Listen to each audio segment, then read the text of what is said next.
Here's the 0-1. This is going to be a tough play. Bryant, the Cubs win the World Series. Bryant makes the play. It's over. And the Cubs have finally won it all.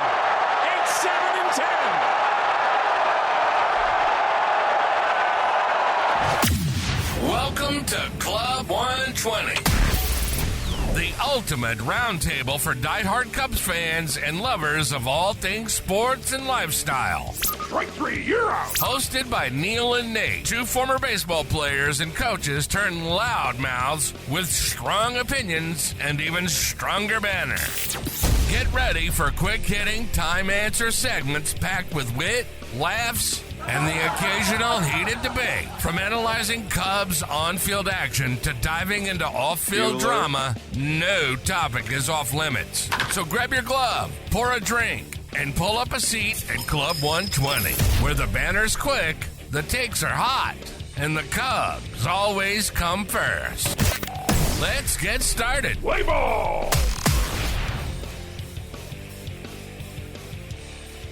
Hello, Cubs friends. It's 120. You know what that means. Time to grab an old style and a bleacher seat.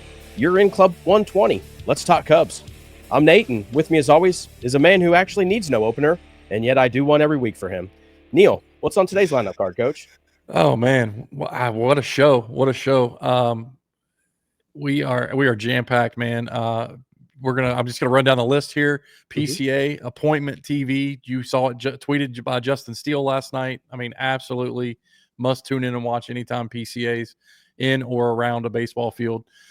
Then we're going to move over to Devers Deal Dominos. That's a lot of D's. And then follow that up with Help is on the Way. Injury updates with Hodge, Assad, and Shōta. The Ben Brown experience. We'll talk a little bit about Ben Brown, what we like, what we don't like.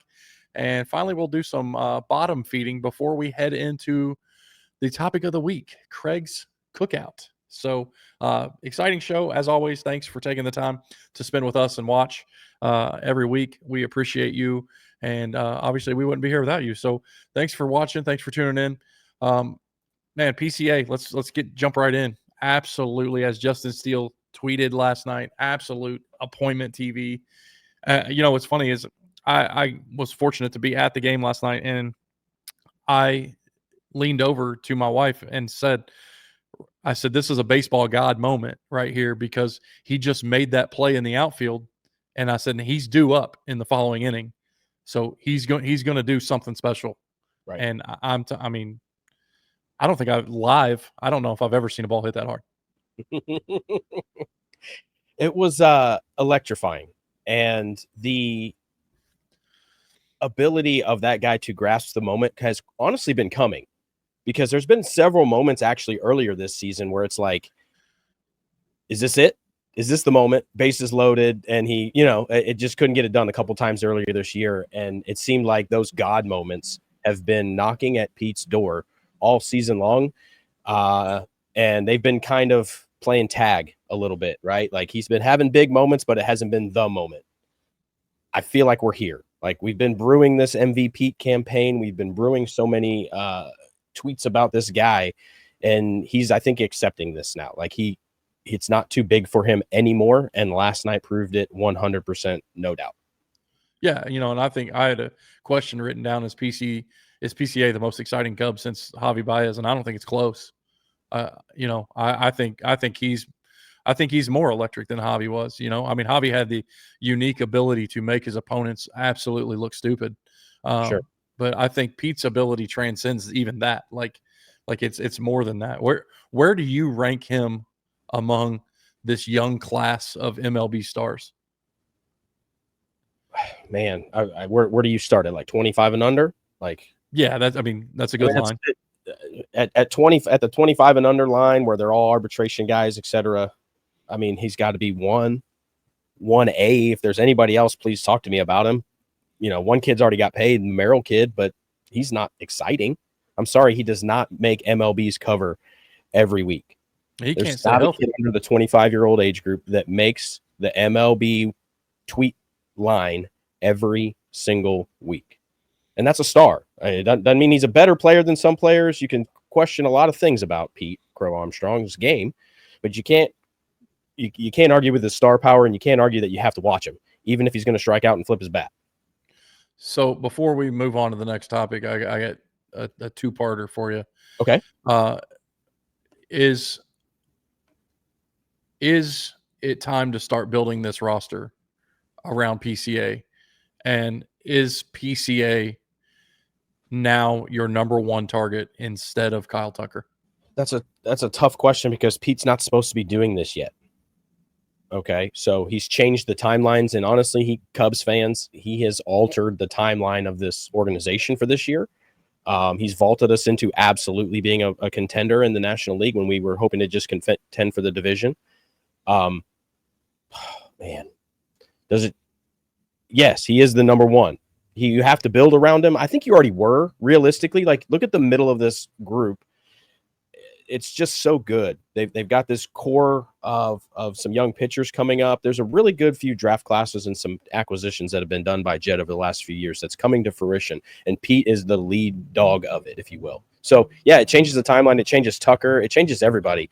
If I'm Tucker's agent, I'm wondering what this is going to really do, honestly, because there's another $500 million guy in the room, and we've never paid one guy $500 million. Yeah. No, I totally agree. And I think Pete has vaulted himself into the face of the franchise as a 24-year-old kid. Like, for the next 10 years, Pete Crow-Armstrong is the face of the Cubs. And I hope Tom and Jed do the right thing and make him a franchise player. So speaking of franchise players and big deals, Devers Deal Dominos. Say that 5 times real fast. Boston trades Rafael Devers to the Giants. What does this mean for the Cubs market? Well, it means a lot of things. I think it starts it, right? It shows that not everybody is locked in. I mean, the Red Sox were trying to contend, and they just traded their biggest bat. So are they still trying to contend? What's the scenario? They've got a lot more questions to answer now to their fan base, if you will. But well, they traded their biggest bat, but I mean, they traded their biggest bat who they tried to take off the field with moves in the offseason. I mean, sure. Here's the problem. That bat was not signed by the current front office, right? I mean, that's a John Henry signing. So I think this was a front office war over one player that, quite honestly, just tipped the national, just made the National League West more interesting. Man, my biggest question for this is because we still have some Devers talk. We spent several weeks on this chatter in Cubs world whenever this first happened. So let me ask you this. When you're making $38 million a year, are you ever not a team player? And why is he now making comments like he's a team player now? Yeah, that. I thought the introductory press conference yesterday, I got to catch a little bit of it. I thought that was very interesting. How all of a sudden I'll do whatever I'm asked to do. I think that's I do think a little bit of that though is because I think he would have had the same mindset, if not a similar mindset, in Boston. If maybe somebody would have picked up the phone and said, "Hey, look, we got a chance to make a run at Bregman here. What are your thoughts?" I think the upset tummy about Boston is because they didn't run it by him. Like he's owed that. And maybe when you're paying a guy that much money, maybe you do owe him that. I don't know. But I guess for me, I'm more interested on a Cubs side of this whole deal. Do you think that this move is the start of an early aggressive deadline all across baseball, including the Cubs? Sure. I'll throw a question back at you. Did the Cubs just pass on this one? No, I don't think so. I don't. Man, no. I think the DH is covered. I think Seiya is, what's he, second, third in the National League in all of RBIs? Sure. And then we've got third base. I'm absolutely crazy about Matt Shaw over there right now. So sure. I don't think we have a spot for Devers. I don't think Devers is a guy that, and based on his behavior in Boston, his press conference looks good now, but based on his behavior in Boston, do you want that in your locker room? Well, I think it's easy I think you can see some of both sides here, right? Like you can kind of see some of the conversations that actually probably did happen in the offseason. Like, we don't need you to use your glove anymore. That's a big one for a baseball player. It's kind of one of our two tools that we have, and you're telling me we don't get to do that anymore. So he kind of took that to heart, and I think that hurt him. And so I think that just kind of festered into this scenario playing out. I don't think the Cubs passed either. I don't want it. I don't really want it. I love the production. Shoot, good Lord. But my question, the answer to your question is this a start of an early one? I think it signals everybody. If you want to ask about somebody, you can certainly do it. And to me, it's a clear signal to Jed that there's definitely opportunity out there to go get some things, and the market might not be as heavy as you thought. If that's all they're going to get for Devers, even if he is a headache, I still think that haul was a little light back to the Red Sox, and they've got a lot of explaining to do considering they were trying to contend this year. They were only a couple games right at 500-ish. So you don't sign Bregman to not contend. So it's an interesting scenario, and I'm interested to see how this next few weeks goes because, yes, I think that it is an early signal. Let's get some moves done. We don't have to wait till July to get these kids bedded in for, 4 or 5 weeks before we actually have to go to the playoffs. Why wouldn't you get business done right now if it's there for you? I say go get them and get them in there sooner so they can bed in quicker. Yeah. I mean, and honestly, I don't think this deal matters to us. I hope it doesn't matter. I hope we're not worried about a wild card push. So, I say we let the Wild West out there just beat the hell out of each other and see who comes out of it. Yeah, that's still technically a 4-team race. So it's a wild West for sure. All right, help is on the way. Injury updates: Hodge, Assad, Shōta. Who's coming? Who's going? And what effect? Here's the one question that I really am looking forward to you answering in this segment is what impact does the health of these three guys have on trade urgency? Perfect. Or are any of these three on the block? Are these more flexibility at the deadline? Absolutely. Well, there's a lot to do here. This Cubs roster is kind of locked in at the 40-man level for the most part. So there's going to be some creative maneuvering for the 26-man as this kind of goes, as it always is with every club. But let's be honest, we have lots of guys without options left, and that's an issue. So we'll get to that in a second because one of these guys could have a scenario to play with. I'll throw one name back at you. Miguel Amaya wasn't on the short list, but he did start a throwing program about a week ago. And so it looks like he should be resuming some full baseball activities here in the next couple of weeks, and hopefully that he'll be back maybe before the All-Star break after a rehab assignment and see if his timing gets back at the plate. So that's his deal. The rest of these guys are we miss his bat, honestly, by the way. Help is on the way. It's weird to say this because a year ago I would have never said this. I miss Miguel Amaya. Right. Yeah, absolutely. So with that being said, let's knock it out. Shōta threw yesterday and Tuesday in Arizona. He is scheduled to throw in Iowa June 20th. He's back. Okay, we're looking for 1, maybe 2 starts in Iowa. Sell some tickets, get some kids out there to some autographs for Shōta. What an experience! If you're out there in the area, absolutely go. When a big league guy like that passes through, it's very rare these days. I mean, heck, look at Shohei. He's pitching in rehab for the Dodgers in the big leagues. So go see Shōta if you can. He'll be back. That's a huge impact. That's a 1-1, right? Like we don't. If we didn't make a trade for another starting pitcher and we went with what we had, just having him healthy gives us a shot in October. Period. Yeah. Okay. Let's address Javi Assad next. Javi Assad maybe by the All-Star break. I don't know. It's like he's just in this weird area where there's not a lot of reporting going on him. So it's kind of seems like it's on pace. I think they said around the All-Star break or the trade deadline in that 2 or 3 week window is where he's at. I think there's an impact there to be had in that 4 or 5 spot. The swingman role, there's a lot of games. Look at this stretch of games that we have. Would you not like to have Javi Assad out there for 5 to 7 innings twice in the next 2 weeks? Yeah, I mean, that's the thing. Like, we haven't seen Javi Assad in a year. I mean, at the beginning of when did he go down? Like, it was spring training, right? Yeah, it was the week. It was actually, I was there the week before when they all reported. Before everything really started, I was up there, and that's when it went down. He was in the pre-workout stuff is when he got hurt. Yeah, so, man, I don't know. I don't know that we see him this year. I really don't. I don't know. That'll be interesting. That'll be one to keep an eye on for sure. But even if he does come back, I don't know that we see him above AAA. You think so? I don't know, man. I mean, He gets weak contact and it's going to get hot, then it's going to get cold. It wouldn't be a bad September edition. Yeah, I get it, but I just don't know what we're going to get when we get him back. Well, maybe that's why we're not rushing them. And they're being so tight-lipped about it. So, like, I feel like there's more wrong than people know. You might be right. You might be right. There might not be much to report because it's worse than we all think. I hope he's back. I miss him. I miss our little high school senior coming back from spring break. And the one I'm telling you, he looks like a high school senior out there. It's great. He has fun doing it. I love that little hop across the little line. I miss him. I miss me some Javi Assad in my life. The last one here. Let's talk about it. Let's talk about it. I'm ready for Porter Hodge. A Nate dog pound deal with Porter Hodge through a scoreless 8th on Tuesday. We'll probably make one more this week, maybe Thursday or Friday. And then we might be seeing Porter Hodge back at the big club level by Monday. Maybe before if we need him from a Seattle standpoint. But I'm thinking we're looking at probably throwing Thursday or Friday, giving him a couple days to make sure he's okay. And then by next week, he could be added. At that point, we have an issue.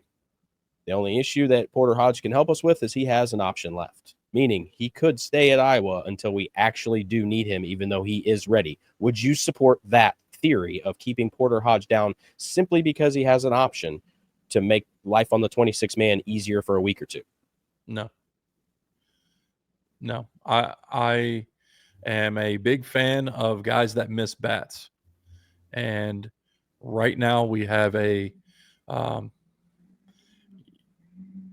I'm not going to name names, but right now we have a guy that sometimes pitches in the 7th, sometimes the 8th, and sometimes in the 9th that just doesn't miss bats. And I would much rather have Porter Hodge in that situation if that's me. But again, I get paid nothing for my opinion. So I would just rather have Porter Hodge in that situation than who we have. Absolutely. I think the addition of Porter Hodge and the addition of Shōta in the next few weeks for the Cubs is essentially a trade that is being made internally. Whatever guys that we are replacing, they're better than. Right? On the 26-man roster, it's full of guys with no options. So this is how this is going to go, folks. Get ready. You told me that the other day. You must like the cool underside of your pillow because you need to sleep harder because there's going to be some tough roster decisions that are made from this Cubs standpoint to get the guys in here, the best 26.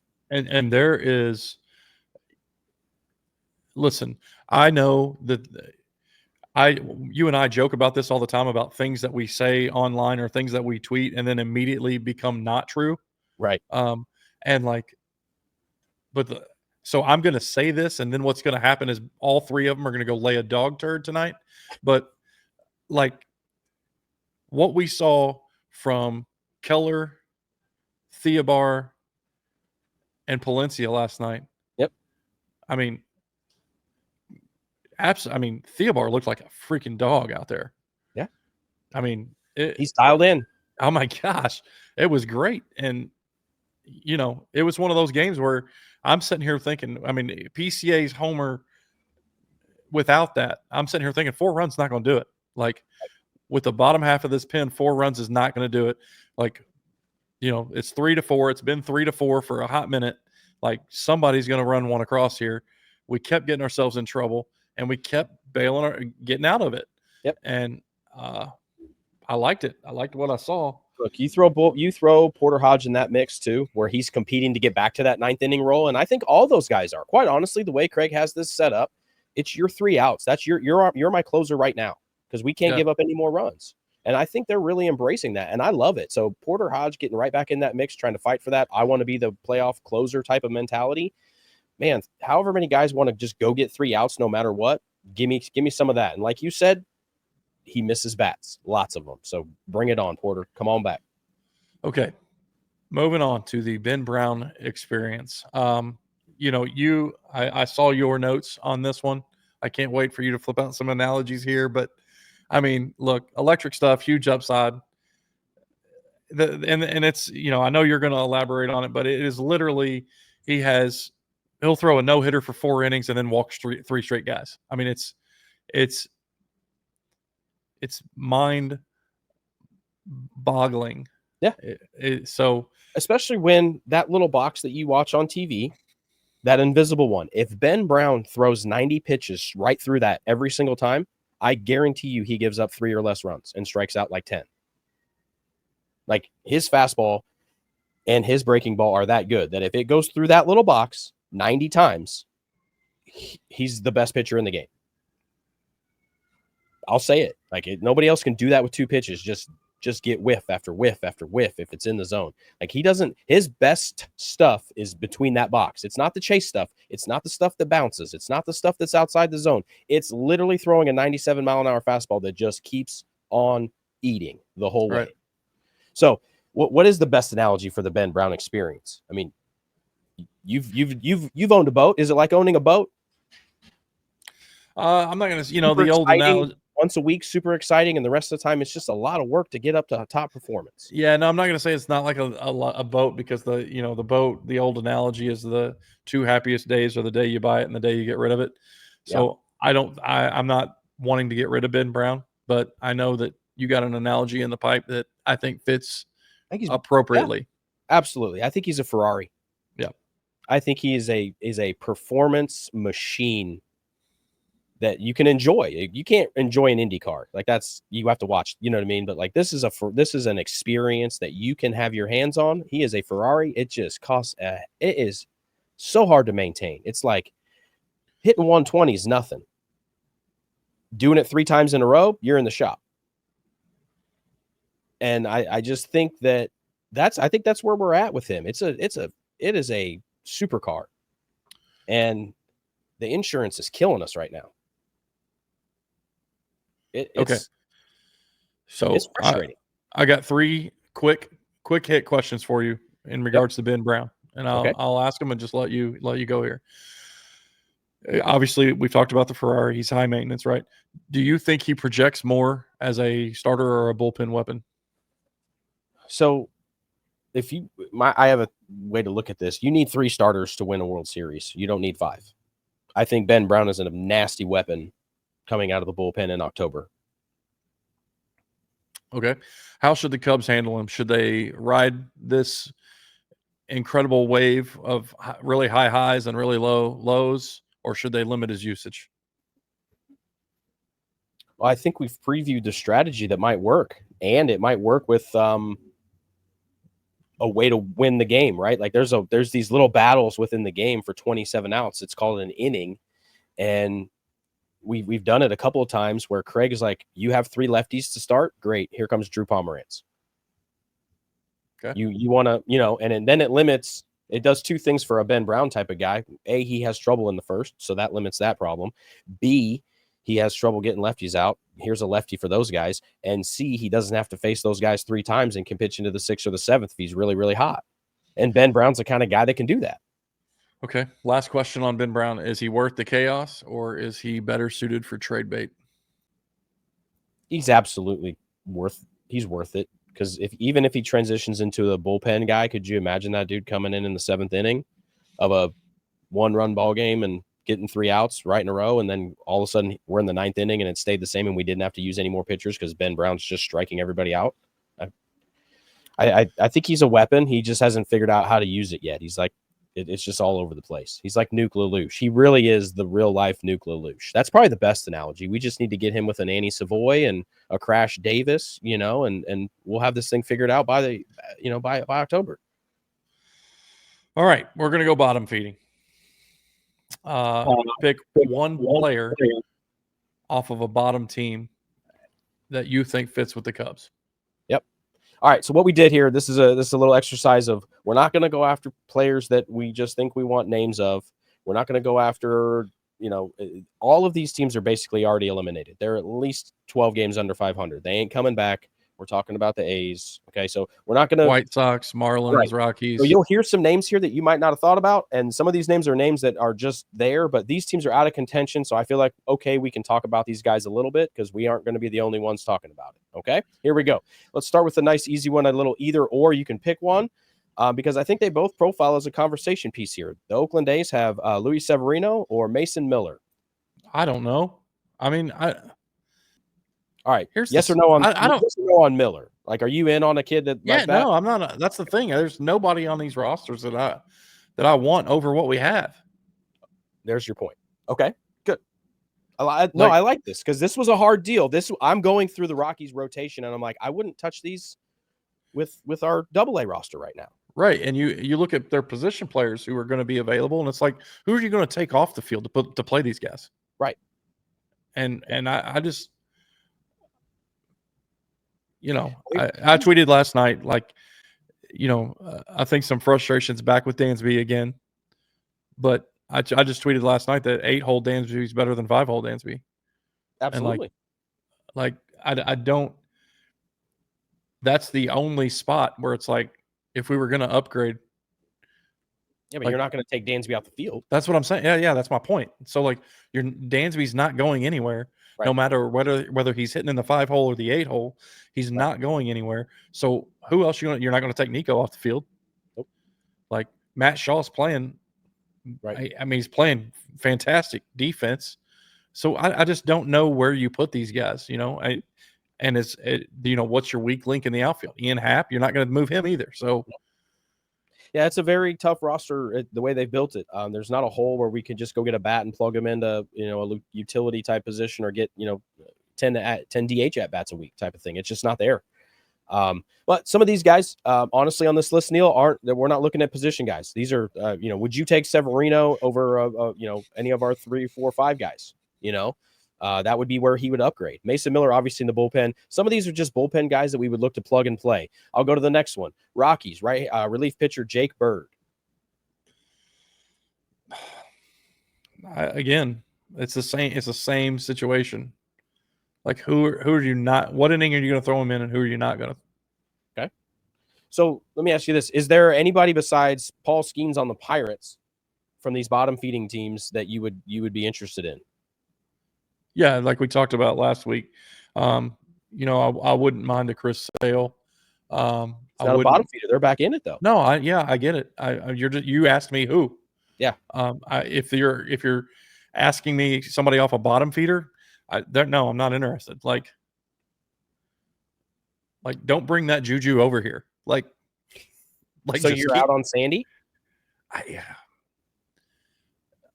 haven't seen too many. Yeah, I think I am, honestly. So I don't know that Sandy. Okay? Are you I don't okay know that Sandy's where he wants to be, much less where anybody else wants him to be. That's a bigger problem, right? Like Sandy's problem's between his ears. Sandy's problem is with Sandy right now, and before you come over here, you need to sort that out. So what, as far as the trade deadline is concerned, then, if you're fine with the Cubs being good with their bats and not really needing one, and you're really not seeing any of these technically available guys, I mean, statistically speaking, what about a Kyle Finnegan from the Nationals closer? Yeah. Okay. Okay. So there we go. All right. So it's got to be somebody that's going to. It's got to be some move our 25th guy. Is that right? Is right. That what I'm hearing? Yeah, and that's my problem. That's my problem with any of this stuff. Is like you go out and get this huge lefty bat that you want, and what are you going to do? DH him for the National League RBI leader? Like what? You know what I'm saying? Like, so in your opinion, are you predicting a very calm trade deadline for Jed? Yeah, I think if we move anybody, we're moving. We're going after arms. I don't think we're loading up on a bat. I really don't. You think he's going to lean towards the rotation, or you think he's going to pump up the bullpen? I wouldn't be surprised to see a move for both. Okay. One rotation guy, which means somebody on the current, 40 or what is getting traded. Right. But, again, I would not be surprised. I wouldn't be surprised at all to see like Presley get moved. I just wouldn't be shocked. Interesting. Okay. So you think a 26-man's getting moved? I think it's very possible. Put it past a flip of a 26-man roster. No, not at all. Not at all. I think there's guys out there, even like a Colin Ray. I think these guys, I think they're all pieces. If Jed can get the right guy, I think he will. Some of these guys that have been revived by Zombro, I think Jed goes for it. Okay. Let me ask you this. I think that's why we got him. Into our last piece, really. We got a nice long summer ahead of us. It's going to be Craig's Cookout. Jed's going to get him some pieces to go with it as far as some extra ingredients are concerned. But can Craig Counsell cook up a slump-free summer for the Cubs? And what does it take to do that? Look, man, I think the only thing we're missing right now, if you ask me, like, is timely hitting. Like, I think we have it. Like, let's look at what you need. Elite defense. Check. Mm-hmm. Strong starting pitching. Shōta comes back. I think we're right there at the top. Yeah. Bullpen depth. I mean, I think our bullpen is really deep. And again, we've talked about one guy that really doesn't miss bats in the bullpen. Well, and you think about that, honestly, we haven't talked about the Drew Pomerantz, Chris Flexen, the ERAs of some of these guys is ridiculous. Yeah. Right. I mean, I know you're hating on him, but there's a guy, I can't remember who it is on Twitter, keeps posting how many times, and it's just all of Presley's starts in a row, and they're all zeros except for two, one in the beginning of the season and that 8 run. So he's been zeros for a very long time. So okay, I don't want to jinx anything for Jan or anything like that. I'm sorry, knock on some wood, but no, that's great. There. It's a strength. It's a weapon. You're right. That's a fantastic stat. But what I would love to see next to each inning where he has a 0 is how many strikeouts, or just whiffs, like swinging strikes. Right. Exactly. But yeah, so the only thing that to me that needs to improve is the timely hitting. Like, it's like you said to start the show, like PCA has had this thing that's like has come to the plate a dozen times already this year with bases loaded. It's like, this is his moment. And then it's not. Right. And then last night he just flat ran through the door, right? Like the curtain opened and he's on stage. But yeah, that to me, that's the only thing we're missing is just the timely hitting that honestly, I can't think of a more timely hitter of when we bumped Dansby down to the 8-hole and then the middle of the lineup was getting on base and Dansby became an RBI machine. Right. And so I don't know. We need a little bit more of that magic to make a long run, I think. Sure. I'll put a point on that. I made a comment over the weekend about having to bring this one home because I wasn't going to be watching on Sunday, wouldn't be live. And we talked about the baseball gods. Baseball gods asked us all last week to play baseball the way he intended it to be. But bunt a runner over, win a 3-2 ball game, be timely hitting, play the percentages, things like that.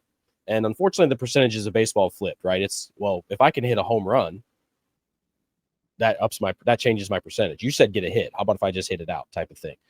But the gods every once in a while ask you to do that, right? They ask you to just lay a bunt down, move a runner, hit behind a runner. Just hit. You don't even have to bunt. Just hit behind him. Yeah. And we didn't, and we refused to. And we made a really hard week of it. Now, we were a better team, so we ended up out-talenting them at times, I think. But that's not going to be the case in October, and it's going to come that pass. Do you believe that Craig believes in that, or is he so far away from playing baseball the traditional way that he's embraced this new one, and we're just going to have to grind out a strikeout whenever we could have easily moved a runner? No, I believe that that's not in Craig's DNA. I don't think Craig is a small ball guy. I think he loves the home run. He loves the base hit. I mean, we don't hit and run a lot. Like we run, but we don't hit and run. We're not, putting the ball in play and putting the pressure on the defense. We're not doing that a lot. It's all right, first and second, nobody out. Now it's the next 3 guys' job to drive one off a wall. Like, right. Or hear me out. Let's just bunt him over and hit a fly ball. Like, how about that? It seems so easy sometimes. And I know those 27 outs are very valuable, and everybody values it in a different way. I just like my chances sometimes when the game on the field says bunt, sometimes you just got to, in my mind. And it sucks to think about that, but you got to play the game that's on the field. And that's going to be Craig's challenge this summer, honestly, is to play the game that's on the field. tonight. Wind is in, I believe. Wind is out. I don't know, and you got to just play that game with Wrigley. Right now it is pouring down rain, lightning, and thunder. So no telling what tonight looks like. So we'll see. Okay. Well, we'll look forward to that, and look forward to a lot of Craig's cooking up this summer. Absolutely. Hey, as always, that's it for us. Thanks for watching. Thanks for tuning into our show. Be sure to like, follow, subscribe on all social media platforms at Club 120 Show. Visit us online, www.club120show.com. That's all for us. Thanks for tuning in. Go Cubs, go. Go Cubs, go. This has been Club 120. Neil and Nate have practically spent their entire lives doing something centered around baseball. And with these guys, you're going to get quick-hitting, time-answer segments packed with wit, laughs, and, yes, heated debates. We hope you enjoyed the show. If you did, make sure to like, rate, and review. We'll be back soon. But in the meantime, you can find us on all social media platforms at Club 120 Show. And, of course, the website at www.club120show.com. Until next time, go Cubs, go!